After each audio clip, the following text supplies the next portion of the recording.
نحمده ونصلي على رسوله الكريم اما بعد فاعوذ بالله من الشيطان الرجيم بسم الله الرحمن الرحيم ومن الناس من يتخذ من دون الله اندادا يحبونهم كحب الله والذين آمنوا أشد حبا لله ولو يرى الذين ظلموا إذ يرون العذاب أن القوة لله جميعا وأن الله شديد العذاب استبرأ الذين اتبعوا من الذين اتبعوا ورأوا العذاب وتقطعت بهم الأسباب وقال الذين اتبعوا لو أن لنا كرة فنتبرأ منهم كما تبرأوا منا كذلك يريهم الله أعمالهم حسرات عليهم وما هم بخارجين من النار۔ اور لوگوں میں سے بعض وہ ہیں جو بناتے ہیں اللہ کے ماں سوا کو اس کا ہمسر، محبت کرتے ہیں ان سے جس طرح اللہ سے محبت کرنا ہو، اور وہ لوگ جو ایمان لائے وہ زیادہ سخت ہیں اللہ کی محبت میں۔ اگر دیکھ لیں ظالم لوگ جب دیکھیں گے وہ عذاب کو کہ تحقیق قوت سب اللہ ہی کے لیے ہے اور بے شک اللہ کا عذاب سخت ہے۔ بے شک برات کریں گے وہ لوگ جن کی پیروی کی گئی ان لوگوں سے جنہوں نے پیروکاری کی، اور دیکھیں گے عذاب کو اور منقطع ہو جائیں گے ان کے تعلقات، اور کہیں گے وہ لوگ جو پیروکاری کرنے والے تھے کہ البتہ تحقیق اگر ہو ہمارے لیے لوٹنا دوبارہ تو ہم بھی بیزار ہو جائیں ان سے جیسا کہ وہ بیزار ہوئے ہیں ہم سے۔ اسی طرح دکھلائیں گے ان کو اللہ پاک ان کے اعمال ان پر حسرت بنا کر، اور نہیں ہوں گے وہ نکلنے والے جہنم کی آگ سے۔ صدق اللہ العظیم وصدق رسولہ النبی الکریم ونحن علی ذلک من الشاہدین والشاکرین والحمد للہ رب العالمین۔ اللہم صلی علی سیدنا محمد النبی الامی وعلی آلہ واصحابہ وسلم تسلیما۔ برادران محترم، کل کے سبق کے اندر یہ بات بیان ہوئی تھی کہ دنیا کے اندر دو قسم کے لوگ ہیں، ایک ایمان والے اور دوسرا مشرکین۔ مشرکین کے متعلق کہا کہ وہ معبودان باطلہ سے جن کی وہ اتباع کرتے ہیں یا جن کو معبود جانتے ہیں ان کے ساتھ اس طرح محبت رکھتے ہیں جس طرح اللہ کے ساتھ محبت رکھنی چاہیے، اور دوسری طرف اہل ایمان ہیں۔ اہل ایمان کی صفت بیان فرمائی کہ وہ محبت رکھنے میں اللہ تبارک و تعالیٰ کی ذات کے ساتھ ان مشرکین سے بھی زیادہ سخت ہیں، یعنی وہ اللہ کی محبت میں انتہائی مضبوط ہیں۔ اب مشرک اور مومن کی محبت کا فرق سمجھیے۔ جو غیر اللہ کی پوجا کرتا ہے یا ان سے محبت رکھتا ہے وہ ہمیشہ قائم نہیں رہتی، بلکہ دنیا میں بھی انسان دیکھتا ہے جب یہ مشرکین مصائب اور حوادث کا شکار ہوتے ہیں، تکلیف ان پر آتی ہے، تو پھر تکلیف کی حالت میں اپنے ان معبودان باطلہ کو اللہ کے ماں سوا جن کی عبادت کرتے ہیں ان کو بھول کر اس وقت خالصتاً اللہ کی طرف رجوع کرتے ہیں۔ یہ میں نہیں کہتا، قرآن نے کہا ہے اذا رکبوا فی الفلک دعوا اللہ مخلصین لہ الدین، کہ جب یہ مشرکین بحری سفر کرنے کے لیے کشتیوں میں بیٹھتے ہیں اور باد مخالف میں وہ کشتیاں گرتی ہیں، اب انہیں یقین ہو جاتا ہے کہ اب تو ہماری تباہی سامنے ہے، تو اس وقت خالصتاً اللہ کو پکارتے ہیں، غیر اللہ کو نہیں پکارتے۔ کیوں؟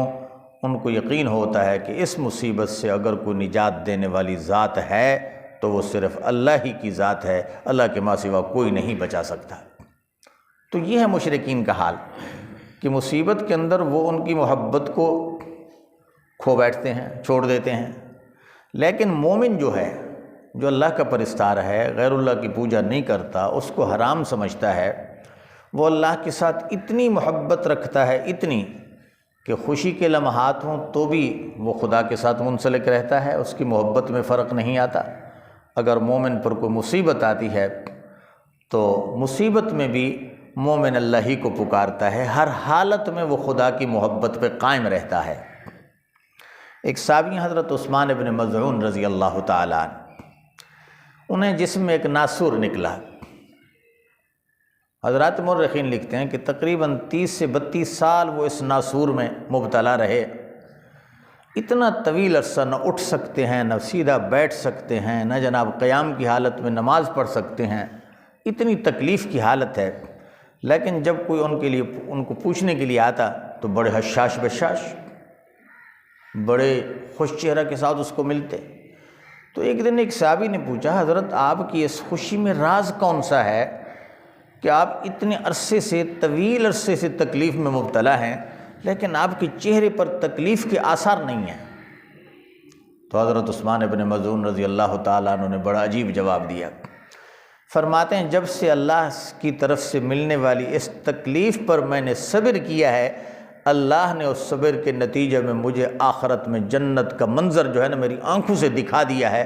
اب جب میں نے اپنا آخرت کا منظر اور مقام دیکھ لیا ہے تو مجھے میری یہ ساری تکلیف ختم ہو گئی ہے۔ اس نعمت، اس راحت کے مقابلے میں دنیا کی تکلیف مجھے نظر نہیں آ رہی۔ اس لیے میرے محترم بھائیو، مومن کی شان یہ ہوتی ہے کہ مصیبت ہو، تکلیف ہو، وہ مصیبت میں صابر رہتا ہے اور نعمت میں شاکر رہتا ہے۔ ایمان والوں کو اللہ کیا حکم دیتے ہیں؟ نعمت ملے تو شکر کرو، تکلیف ملے تو صبر کرو۔ إِن يَمْسَسْكَ اللَّهُ بِضُرٍّ لَا كَاشِفَ لَهُ إِلَّا هُوَ وَإِن يَمْسَسْكَ بِخَيْرٍ فَلَا رَادَّ لِفَضْلِهِ۔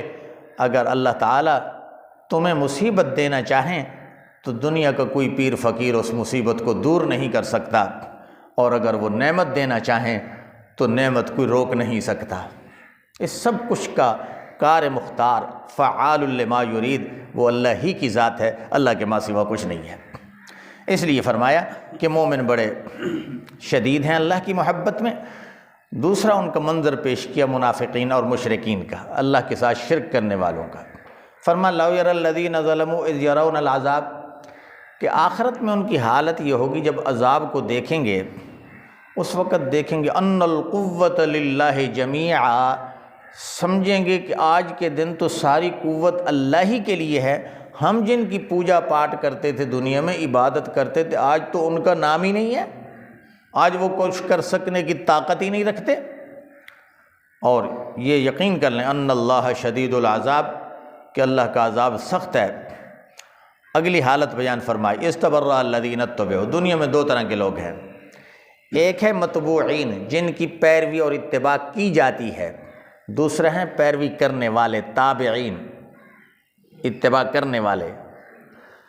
متبوعین جن کی پیروی کی جاتی ہے، مثال کے طور پر آج کے پیر ہیں، وڈیرے ہیں، جناب دنیا کیا ہوتی ہے، وڈیرا جو بات کہہ لے بس وہ پوری کرنی ہے، جائز ہو یا ناجائز۔ فلاں کو قتل کر دو، ٹھیک ہے بھائی کر دینا ہے، فلاں کی چوری کر کے آؤ، کر دینی ہے، فلاں کا نقصان کرو، فلاں کی عزت لوٹ لو۔ وڈیرے یہ کام کرواتے ہیں، اور پیروی کرنے والے ان کی بات مان کر ان کی ہر بات پہ لبیک کہتے ہیں۔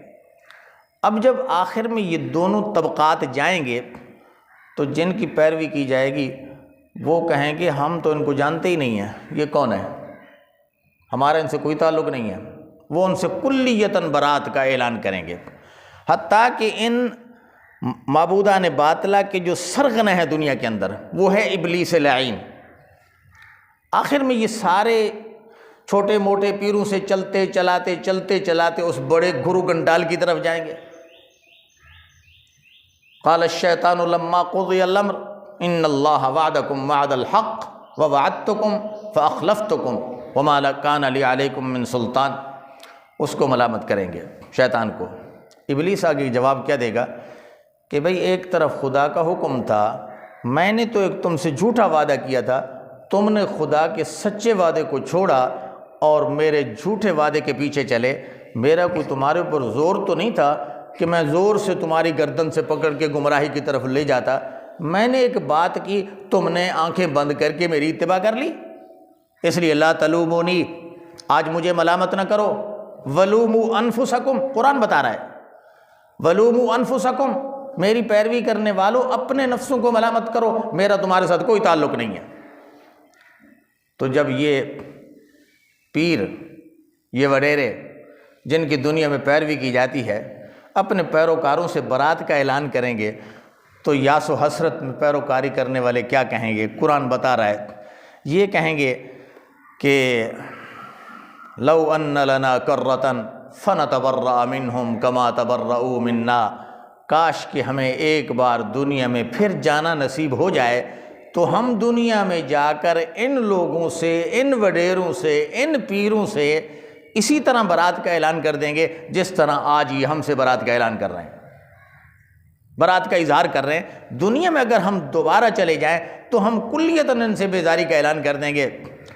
اس لیے اللہ تعالیٰ فرماتے ہیں آج ان کی یہ حسرتیں یہ کچھ کام نہیں آئیں گی، پیروکاری کرنے والے دنیا میں اور جن کی پیروی کی گئی، فرمایا اللہ تعالیٰ یریہم اللہ اعمالہم حسرات علیہم، اپنے اپنے اعمال کو دیکھ کر صرف حسرت ہی کریں گے، ندامت ہی کریں گے، اس کے علاوہ ان کو کوئی فائدہ حاصل نہیں ہوگا کہ کسی فریق کو چھٹکارا مل جائے، بلکہ کیا ہوگا؟ ما ہم بخارجین من النار، ان میں سے کوئی بھی گروہ جہنم سے نکلنے کی طاقت نہیں رکھے گا، متبوعین بھی اور ان کی پیروکار بھی سارے کے سارے جہنم ہی میں رہیں گے۔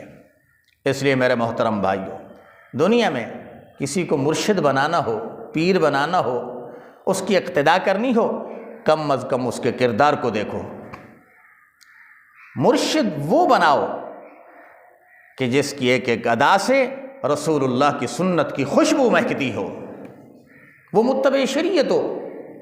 حضرت شیخ سعدی رحمۃ اللہ علیہ فرماتے ہیں کار شیطان میں کند نامش ولی گر ولی این است لعنت پر ولی، کہ کام سارے شیطانوں والے کرے، نماز ایک نہ پڑھے، داڑھی چہرے پہ نہ ہو، سنت کی کوئی بو بھی نہ آئے، کتے لڑائے، ریچھ لڑائے، جناب موسیقی بجوائے اپنے عرس اور اپنے پروگراموں میں، سارے ناجائز اور خلاف شریعت کام کرے اور کہے کہ یہ ولی ہے۔ حضرت شیخ سعدی فرماتے ہیں اگر یہ ولی ہے تو ایسے ولی پر خدا کی لاکھ بار لعنت ہو۔ ولی اس کو نہیں کہتے میرے بھائیو، ولی وہ ہے جس کا اٹھنا بیٹھنا، کھانا پینا، چلنا پھرنا، اعمال رات دن، زندگی ساری اتباع شریعت میں گزرے، رسول اللہ کا متبع ہو، حضور کی سنت کی خوشبو اس کے عمل سے مہکتی ہو، وہ ولی ہے۔ ایسا ولی سر آنکھوں پر، اور وہ کبھی تمہیں خلاف شریعت کام کا حکم نہیں دے گا۔ اور جن کو خود شریعت کا پتہ نہیں ہوتا، اس طرح کی جب ایک انسان ولی بنا لیتے ہیں یا ان کی اتباع شروع کر دیتے ہیں، وہ خود بھی گمراہ ہوتے ہیں، اپنے پیروکاروں کو بھی گمراہ کرتے ہیں۔ اللہ تعالیٰ سے دعا ہے اللہ ہمیں ایسے وڈیروں سے، ایسے پیروں سے، ایسے رہبروں سے حفاظت فرمائے، بلکہ ہمیں ایسے مقتدا نصیب فرمائے جن کی زندگی اتباع سنت سے عبارت ہو اور وہ خود بھی راہ راست پر صراط مستقیم پر آئیں اور ہمارے لیے بھی راہ راست اور صراط مستقیم کا تعین کر سکیں۔ اللہ ہم سب کو عمل کی توفیق عطا فرمائے۔ وآخر دعوانا ان الحمد للہ رب العالمین۔